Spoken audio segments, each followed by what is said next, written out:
Kısmet etse. Yazan Yunus Kandım. Kısmet etse eğer yarın uyansam, dünyaya gene başvurur mor kalbime. Alnından sızan şu alkanı siler dünya şaşmalagan lebime.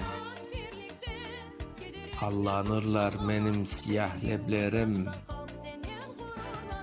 kuanırlar bulutlara, güneşe. Nurlar yağar, şarapnel yağar üstüme.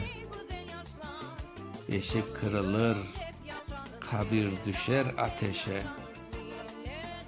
Ateşlere aldanır hor gözlerim, uçtan uca kalbi sürer sabanlar. Tavların izlerine dolan su, gözlerimde damla damla parıldar. Kısmet etse yarın tanda uyansam, vurulacağı varıp dünya kalbine.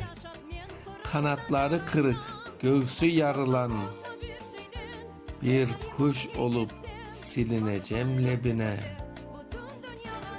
Yarın tanda uyanmasam kardeşler, denizime aytınız gözyaş tökmesin, kainata bildirmesin taziye.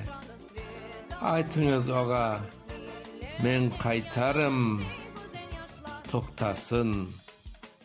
Okuyan Mustafa Şansal.